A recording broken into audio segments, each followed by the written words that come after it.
Good afternoon, everyone, and thank you so much for joining us for our webinar here today called the Housing Livability Assessment Tool for Professionals, also called H-LAT Pro, which focuses on assessing housing design and policies for all. So my name is Karen Roof. I am the executive director of a nonprofit organization called Safe and Healthy Communities, which is dedicated to creating and ensuring safe, healthy, sustainable, and equitable communities for all. We focus on improving decision-making and public health outcomes within other disciplines, bringing public health data and practice to urban planning, transportation planning, housing, the natural environment, focusing on the built environment policies and programs. We were funded by the Next 50 initiative, and they funded innovative projects that improve the lives of older adults. During the presentation, I will probably number of times, and I'm referring to the Safe and Healthy Communities team, which is Rena and Sean, Emily, and Braden, who have worked very hard on the development of this tool, whether it's conducting interviews, focus groups, site visits, just creating the tool. So I really wanted to thank them for all their help. So this webinar, I will get into the evidence-based data a little, and probably a little more of the interview data that basically overall helped us create the H-LAT Pro. And then I'll get into the details about the different sections of the tool and the scoring process.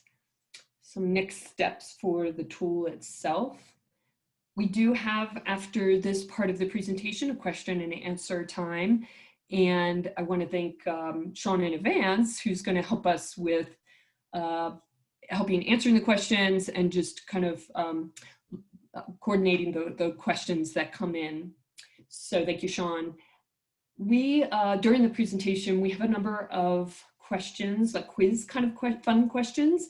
And we really hope that you use the chat box to help with, one, if you want something clarified during the presentation, you have a question, but definitely to help answer the quiz fun questions that we do have. So please join in and participate as much as you can.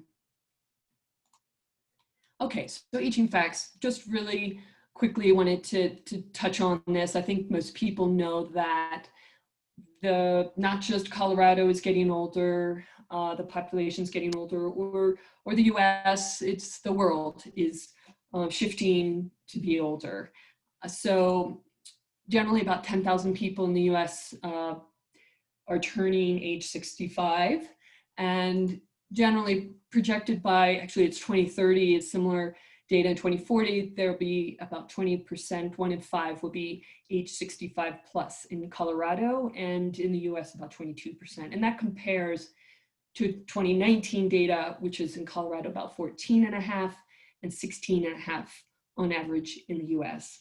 Okay, so first kind of question, it's not one of the big fun questions, but just to kind of get a feel for here in Colorado, but what would you guess to be the largest populated counties that have the largest population of those age 65 plus? So you're welcome to go into the chat box just to make a note which counties. There's, I think, 3 that will pop up here momentarily. And just try to take a stab at what counties you think have the largest population. And those are Jefferson, El Paso, and Arapahoe County. Okay, so shifting a little bit about the highest populated counties. So for a little hint, in the more rural areas, counties, I should say, of Colorado, there is a higher percentage of that population that is age 65 plus. So I think we have maybe even up to 6 different counties that have, that we list as the highest percentage of that population in those counties that have age 65 plus. So which counties do you think have the highest percentage of the population? So that's Custer County, Huerfano County, Mineral County, and San Juan County. So as you can see, it could be up to a third or over of the population that is age 65 plus in some of these counties. So again, the importance of really understanding this shift and the need for looking at housing, transportation, for this shift in the population.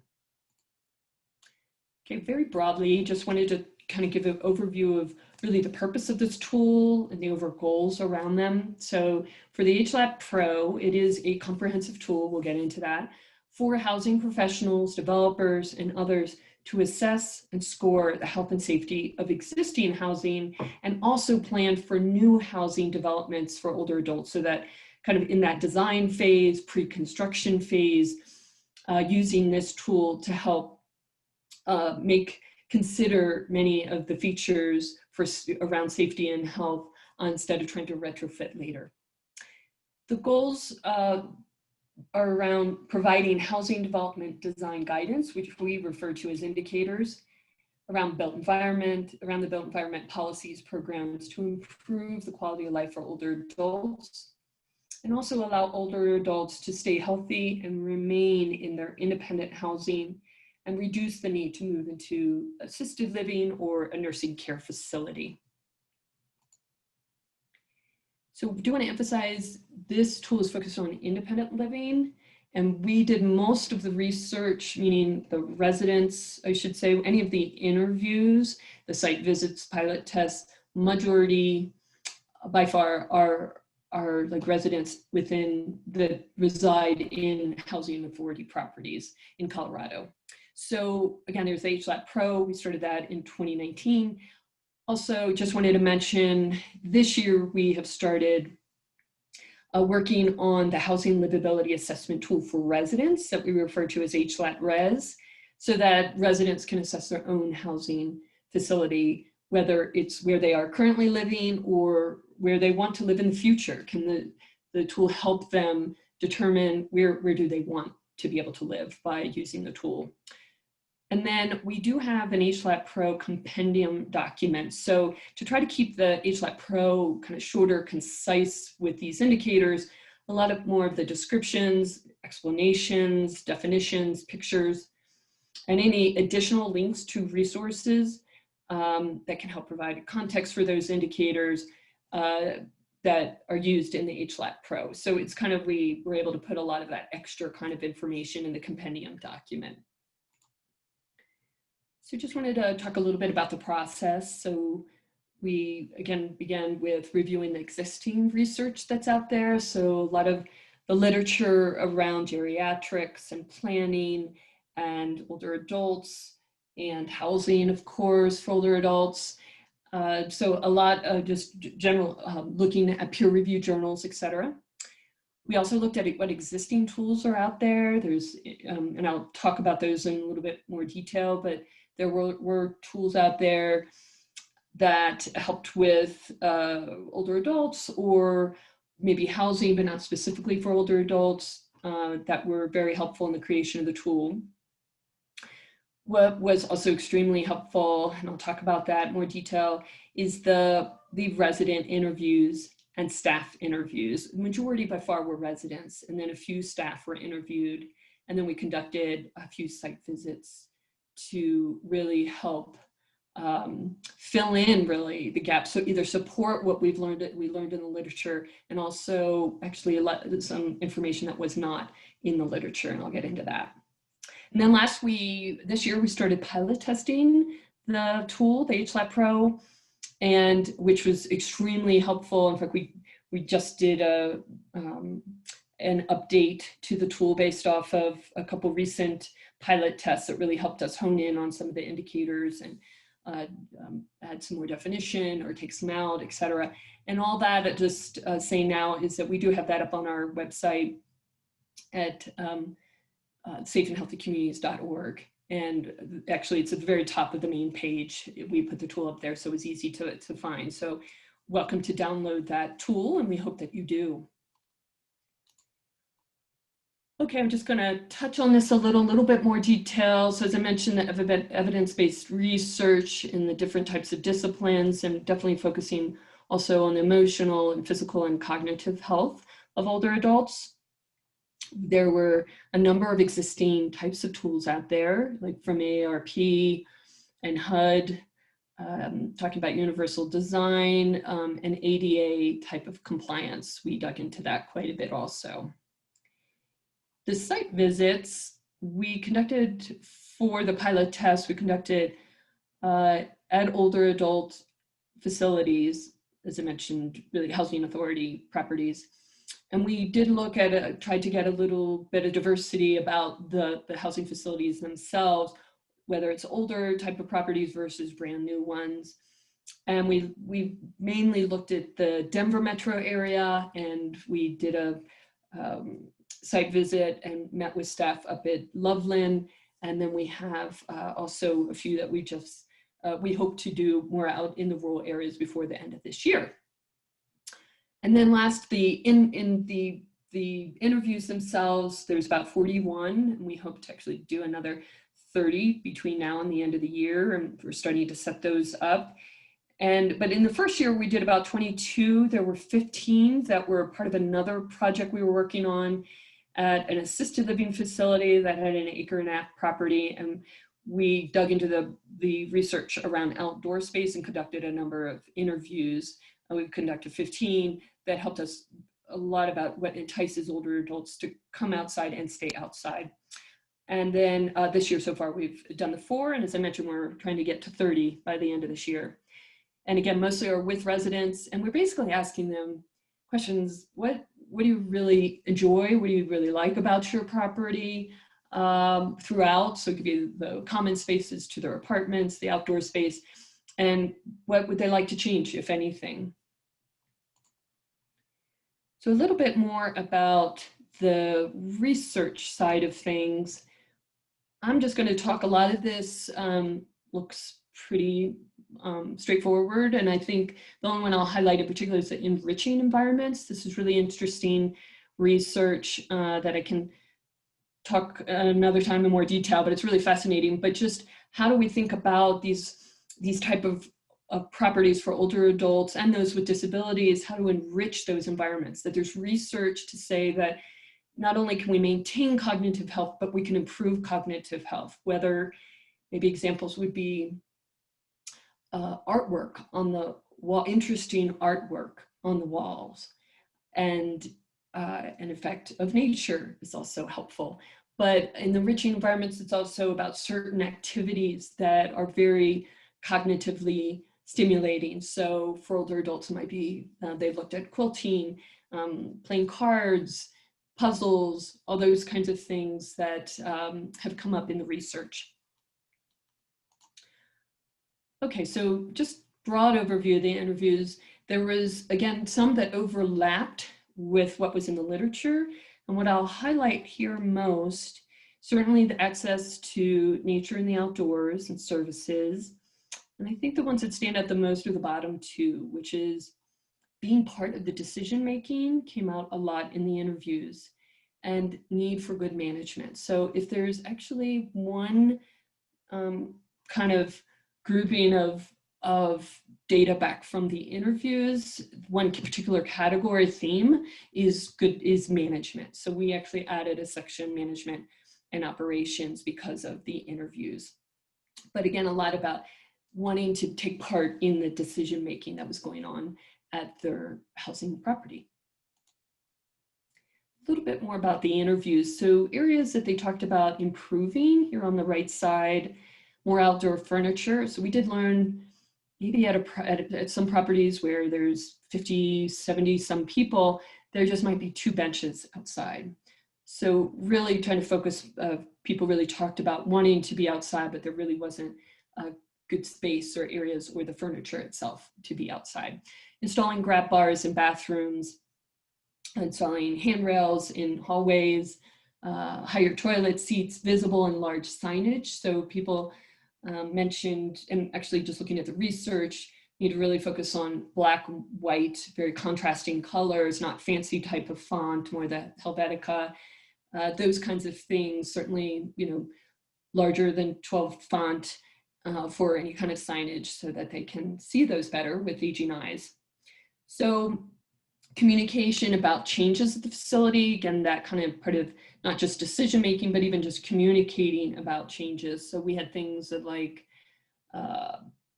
the barbecue all of a sudden was kind of taken away, wasn't there any longer, and not really understanding why there was no barbecue anymore. Or actually the fitness equipment disappeared and has been replaced and don't know why. Things like that, where people brought up as examples of just wanting to be, you know, at least understand why things, and just better, more transparent communication, open communication. And then management hearing their concerns and their feedback about the housing property and doing something about that actually. And then just kind of, again, crafts and cards, playing cards, a lot of those people really wanting that space to do those kinds of things that might be like puzzles, etc., lean more towards older adults, those kinds of activities they like to do. Things that they liked on the left at their facility was having peepholes and deadbolts, just to feel more secure. A lot of landscaping and gardens and trees came up quite a bit. A lot about the flooring and friendliness of the residents, good lighting, things like that. So when we put all that together, both the interview data and the literature, we came up with 6 different categories for the tool. And I'll be going into greater detail in each of these, but outdoor space, fitness and wellness, social engagement and education, the housing facility, which is the entrances, the hallways, the common spaces, etc. And then there's a separate one just for within the apartment. And then, as I mentioned, the management and operation. You probably got the most interview type feedback and comments about management. So hopefully you can see this pretty well. This is smaller print here. The housing, so just wanted to show what the tool kind of looked like. So this is very typical what the tool looks like. This happens to be the section on the housing facility. And so there's a main section and there's a subsection. In this case, it's the entrance and exits and lobby. So what I wanted, I wanted to highlight here is, so you see over here, interview data. Well, that's this icon. And it's really like 2 call out boxes, I guess, is the icon. Some of the sections have many of these, like management section, social engagement section. Majority, in fact, of the indicators might have this. And it just basically shows that this came up strongly in the interview data. So, so we wanted to not only highlight that, hey, this came up in interviews, but also the next part, which is the hyperlinks down here. All these in blue are hyperlinks, and those, if you hover over, depends, or copy that hyperlink anyways, will go to the reference that could provide you more information about this indicator if you wanted it. I'll get in a little bit more about this yes and no and not applicable here in a little bit. So, all right, so we're finally to our first quiz question.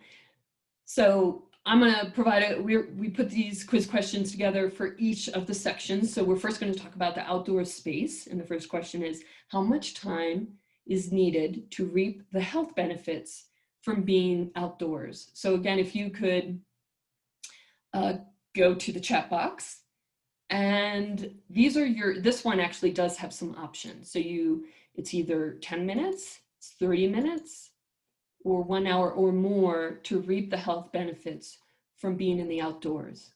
So again, please go to the chat box and try to take a guess at how much time is needed to reap the health benefits. Okay, so the answer is 10 minutes. So 10 minutes, it's really 5 to 10 minutes. You can, in nature, you can improve mood, lower blood pressure. There's so many benefits from being in the outdoor space, but often people think, oh, I need to take a long hike or something, and really 5 to 10 minutes. So we're really trying to emphasize here is mostly for older adults and really everyone, there are these health benefits. And so how do we help support people to, hey, need to get outside and provide that environment for it? The next point I want to make here on the left here is that it's more important than ever, actually, to have these outdoor spaces. With COVID-19, when you have friends and family coming to visit, you know, where is the safest space? We know it's not in their apartment, it's not inside the facility itself in the common areas, it's outside. So how do we really start really supporting with the furniture, good spacing, etc. So people can better socially engage with their family and friends in the safest environment, that is in the outdoor space. Also on the left here is just one of many quotes, but it says, feel safer walking on a treadmill for an hour than walking from this building to the parking lot. And this came from an interview that at first we were just asking, you know, how far do you feel comfortable walking? And the person responded, basically where we are in this building and kind of right outside the door and out into the parking lot is where's their car, and that's what they felt comfortable. Later when we were, we asked about amount of exercise, etc. And they said, oh, I walk for an hour on a treadmill, which was quite surprising based off the earlier answer. Basically, it said, yeah, it's because of the handrails. I feel safer because I can hold on to handrails. And there were a number of comments that were around this, this notion that safety has so much to do with that they have to feel safe, and then they will exercise a lot more. That there was this scare that what if I fell if I was out walking and no one was around to help me up, etc. So just really wanted to emphasize how important that outdoor environment, any kind of environment, in fact, for older adults, they look at it from a different lens and really looking at it to ensure that it feels and looks and is safe. So on the right, for all these slides, for each of the different categories, each of the different sections of the tool, are the indicators. They don't have the little symbol, the icon for that these came from interviews, and they don't have the hyperlinks to the reference. But these are some of the indicators. I have a lot in here, and I'm just kind of keeping them in here. We're going to post the presentation if you wanted to go back in and take a look at some of these from our website. Just thought I'd put a lot more information where you could just go look on the tool, but these are, I'll just touch on a few, but like accessible seating with backs and armrests to aid individuals in standing. So a lot of times we just don't, you know, really kind of looking at that again for older adults, getting in and out of chairs. They need those handrails, the armrests or backs, et cetera, to help them with that. Shade structures, this came out over and over again, mostly here in Colorado. We had so much sunshine, but this came up as a real something that's very necessary to being able to feel like I want to go outside and certainly to stay outside. Certainly abundance of greenery, paving that is non-skid, non-glare. So just this just kind of gives you a feel for some of those indicators for the outdoor space. Okay, so now we're to our question number 2. Again, please go to the chat box. This one, I don't give options. So our question is, how much exercise should older adults get each week? So again, many of you know, of course, how important exercise is, and maybe could take a stab at what that might be for older adults each week. Okay, so the answer is age 65 and older should get at least 2.5 hours of moderate aerobic exercise. So that brisk walking every week. So it's about 30 minutes per day, 5 days a week, or it could break down by 20 minutes, whatever people can do in a week, but the goal is about 2.5 hours of exercise. And so many of you know, again, how many benefits there are from, the list is so long around physical activity. I thought just to mention, actually, in specific to mental health, you know, it's increased attention, increased cognitive understanding, kind of increased memory. And what's interesting is many of you might work with kids and might work safe routes to school. You know, we often really emphasize the need for exercise for kids, mostly in the morning before going to school, because also with kids, we know that it's the exact same type of benefit. It improves the attention span of kids and improves their memory, et cetera, while they're at school if they've had some physical activity. And of course, recess, all that is also important. So how similar it is with older adults, it's good for everybody, of course, as we know. Now, different with older adults, we really focus a lot on falls. And so regular exercise can decrease the rate of falls by 23% in older adults. We have quite a bit of information on falls that I'll touch on here soon. So the quote here is, the gravel around the garden is not easy to get through wheelchairs through. And so in fact, recently when we were doing a pilot test, that, you know, it's great to have these garden beds, and we want to, of course, raised garden beds. But in that case, they had that fine grain type of gravel around it, crusher fines, I think also referred to. And that's much harder when people are using a walker or a wheelchair. So some of the indicators might be around fitness classes that are available on a weekly basis. So things like Tai Chi are great for older adults. And interviews, certainly chair yoga came up quite a bit. Walking groups are great. Yeah, things like bocce ball and wellness programs. So a lot of housing authority properties, there seem to be a number of classes that, you know, or class offered around smoking cessation, and also just thinking about fall prevention, again, how important that is, whether it's part of it, just to have a better understanding and do some physical activity, or weight loss. And so here's, again, just a feel for some of the indicators that we have in the tool. All right, so our next subject is, the next section, I should say, is social engagement and education. So this one is, okay, so this one is, the question is, nearly 1/4 of adults age 65 or older are socially isolated. What health risks are socially associated with isolation? Of course, right now with COVID-19, this is, of course, much higher.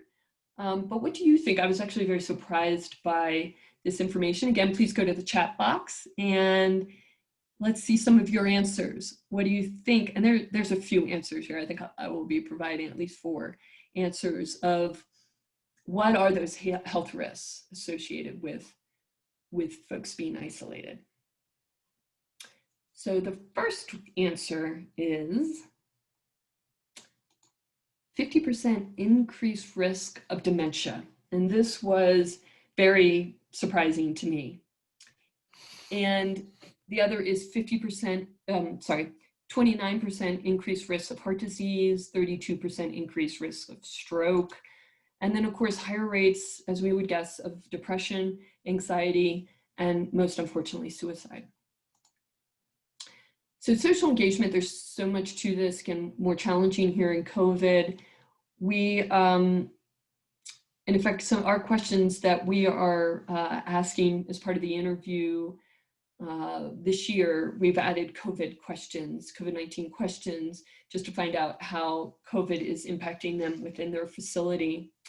And okay, so I'll just hit on a few things here, but certainly it's so important for social engagement, as we know, for just aging successfully as an older adult. And we have a number of indicators, just wanted to emphasize a few. Allowing a pet to take care of and having this being to interact with can reduce the risk of social isolation. So there's a lot of good research out there about having a pet, and there is a risk for falling with a pet, but we feel like there's more of a benefit to having a pet. And at housing authority properties, this is usually allowed so far as what we've seen. I think it's more at some of the private facilities or some of the other older adult facilities that might not allow for pets. Here's also another quote. I wish we had more games and activities, have performers come to sing, to bring people out of their rooms and their shell. So on that note, kind of how do we provide activities for art and music, and mostly in these days with COVID, but having some life skill classes that people can maybe right now at least do by computer.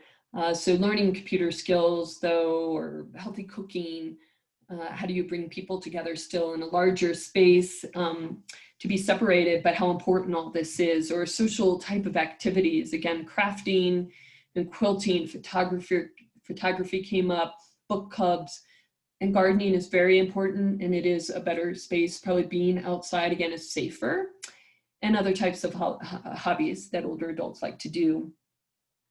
And just things like, public transportation schedules, getting people to volunteer kind of activities. And at some of the facilities that we were at, some of the properties, they had affordable transportation to grocery stores, but certainly providing those schedules for transportation for residents in a good common area is really helpful. All right, our next section is the housing facility. So the question is, what percentage of older adults are able to continue living independently after experiencing a fall? So again, please go to the chat box and fill in what you think the percentage of older adults that are able to continue to live independently after experiencing a fall.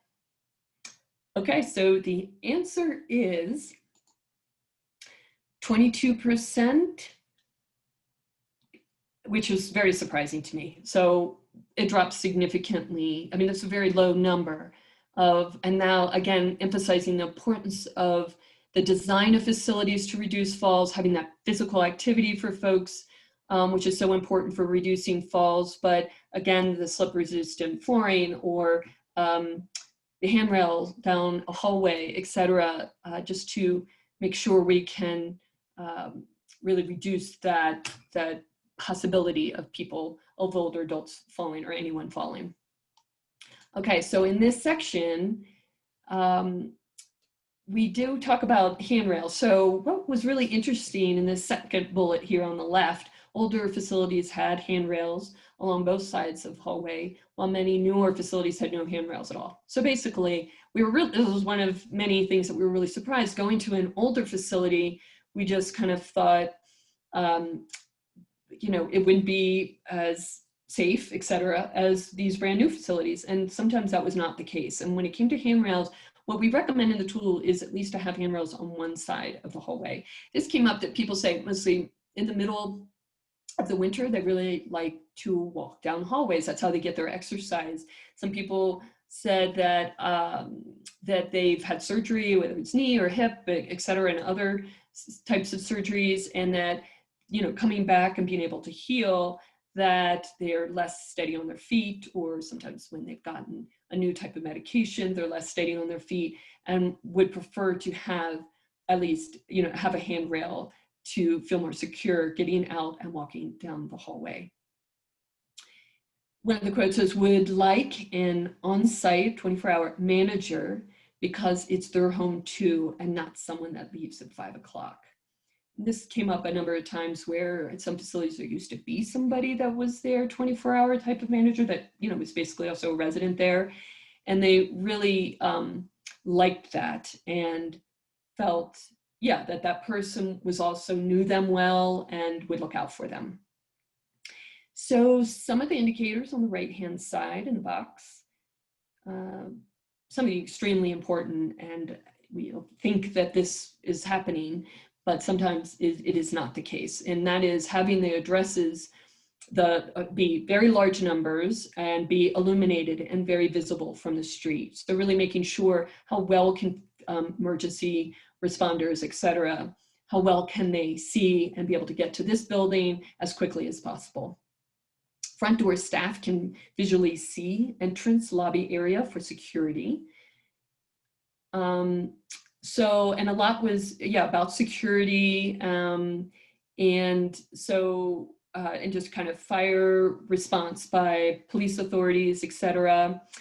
So quite often people prop open the doors. So needing some signage, around not propping open doors, that people complained that, yes, there were people that should not be in there that did get in because people propped open the door or there wasn't good enough security. So this is just a little feel for the housing facility. So our next subject is within the apartment.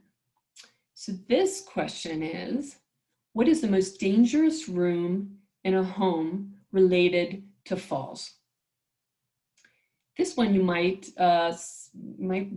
figure out pretty quickly if you just think about any of all the rooms in your home. What do you think is the most dangerous room? And again, please go to your chat box and give it a whirl and take a guess at what the most dangerous room in the home is related to falls. Okay, so the answer is the bathroom. 80% of falls are related to the bathroom. So 30 to 50% of the falls are due to the environment, things like poor lighting. Again, with aging eyes, lighting becomes really important, and slippery floors and uneven surfaces are those that rise to the top. But again, knowing this is really important.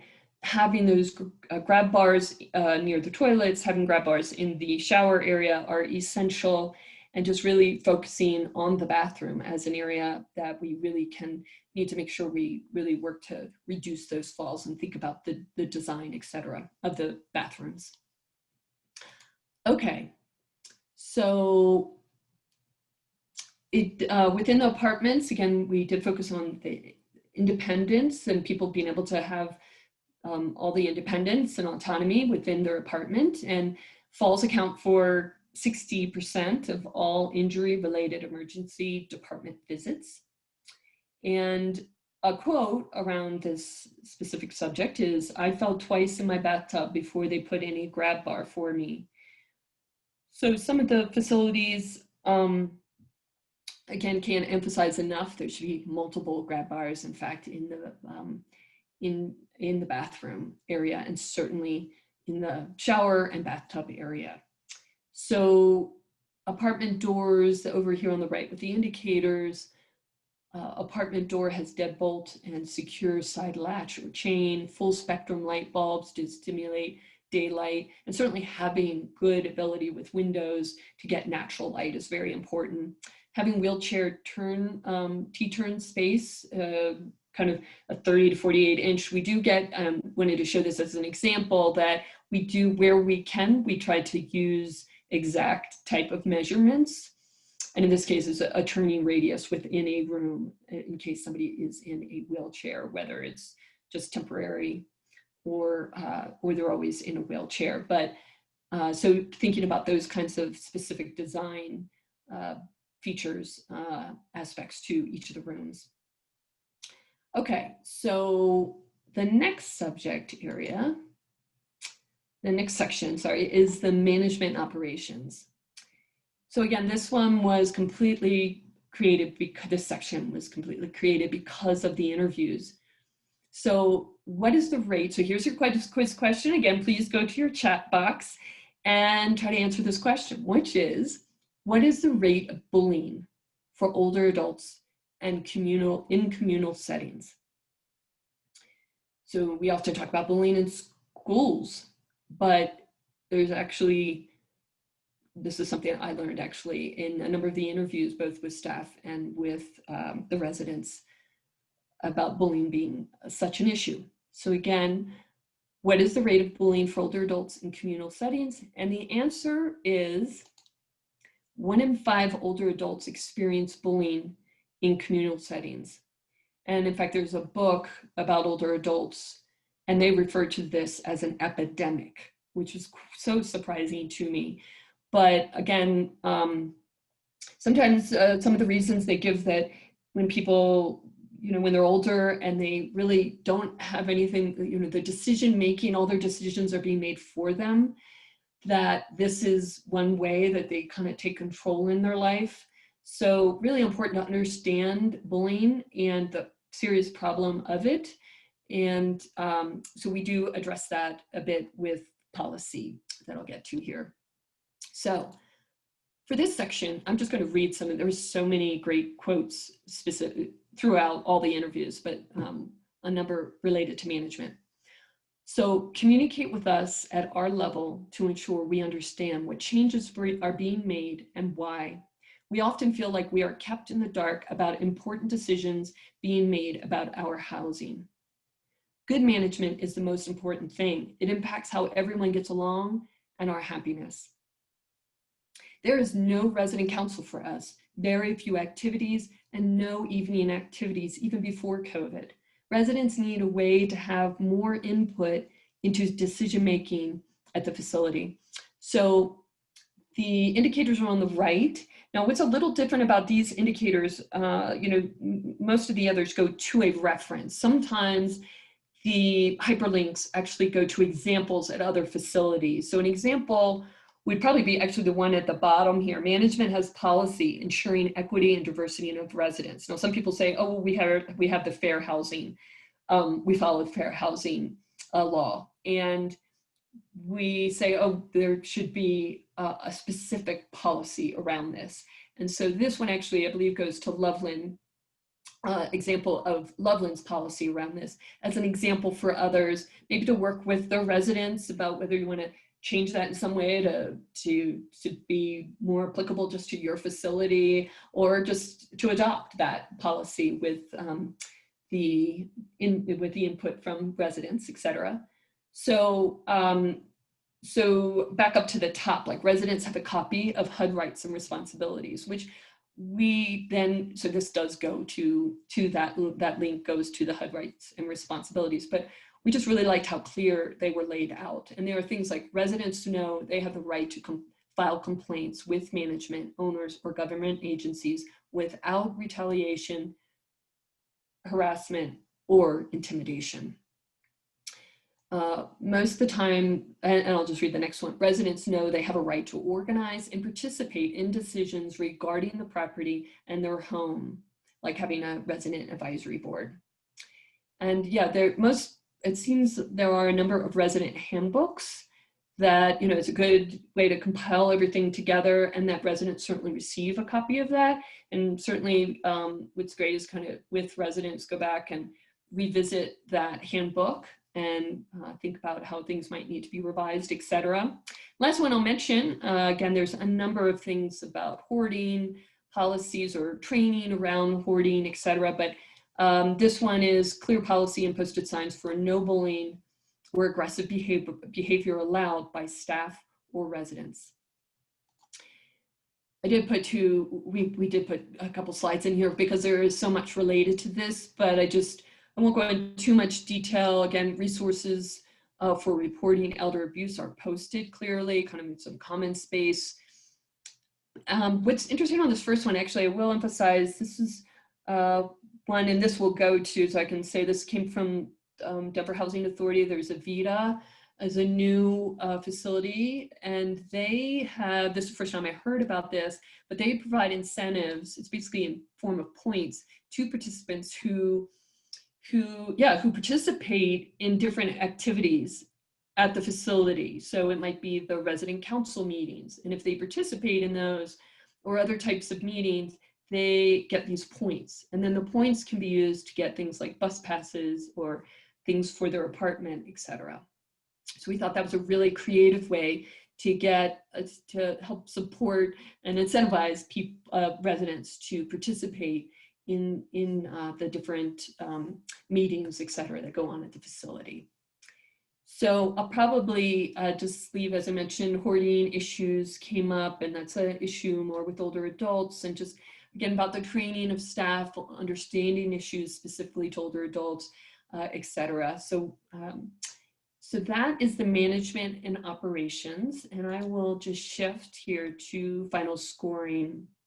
We are actually still, part of the pilot test is the scoring, and we're learning a lot, so we'll be kind of shifting around here quite a bit. But just to say that the end of each of those sections, like outdoor space, has something that looks just like this. And so you'd add up all your yeses, and no, we do have something that says not sure. We really hope people really look into and figure out whether that is, to get the detail to be able to answer yes or no to that indicator. The NA, I'll just say, is not applicable. We we write up in here just that we really hope this is not used much. What this applies to, for example, might be, an example might be, we have indicators around tubs. Okay, tubs can be unsafe. And so we have a number of indicators. So some facilities don't have tubs. They just decided to have showers instead. Now, older adults sometimes do really enjoy having tubs. So it is a little tough, but we know that showers are, at least the shower space is safer generally. So, for example, if someone was going through and, well, we don't have tubs, then any of those indicators that talk about tubs, then that's where they would put not applicable. And in that case, not having a tub is probably, it is more helpful to the resident. It makes something more safe for them by just having showers. So an example where an NA might not apply would be something about the common space. And the answer is, well, we don't have any common spaces. Well, that would not constitute a non-applicable. That would be a no, because not having common spaces is not helpful at all to residents. That there should be plenty, in fact, of kind of common space, where people can come around and be more social. So that kind of explains that. But again, at each of the sections, this is kind of the very end where you bring all the different scores down from each of the different sections, add up all the yeses and divide into the number of total indicators. And we are kind of testing out this kind of ranking. And so far it's looking pretty good. We're still kind of tweaking it a bit, but this is how the final scoring is looking. Okay, so just want to talk a little bit about kind of the short-term, long-term, kind of the future of this tool. We are going to continue to pilot test it through the end of this year and conduct interviews, as I mentioned, and just continue to revise the tool based on that feedback. And it's a lot of, we still are making many more tweaky kinds of, just smaller kind of changes, I should say, to the tool. But we are definitely still making some changes.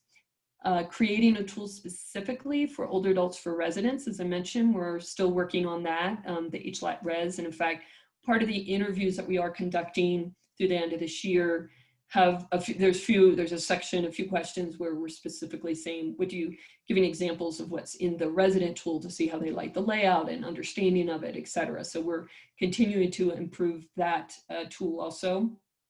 And then conduct webinars and share. In fact, this webinar will be up on our website. If you share it with others, et cetera, I wanted more of the details, or just go to as I mentioned, the tool itself is on the website. You can download it. And presentations, we'll continue to do presentations to increase use. So if there's any opportunity that we can present something within your organization, et cetera, please let us know. For the future, we hope next year with the funding to pilot test HLAT Pro outside of Colorado. We're kind of looking at kind of like the walk score that many of you know about and is used in so many different ways. And we just hope that this tool helps people decide where to live and incentivize facilities to make those needed improvements and to support better designs. We also do hope that, well, we plan on working on the development of a few other tools. So one is the Outdoors, Parks, Trails Livability Assessment Tool. So not just having a section like that's in the HLAT Pro, but having a tool specifically for that outdoor space. And again, how far apart should benches be, all kinds of other details that we refer to as the HLAT. And then the Livability Assessment Tool for Assisted Living Residents, or HLAT for all.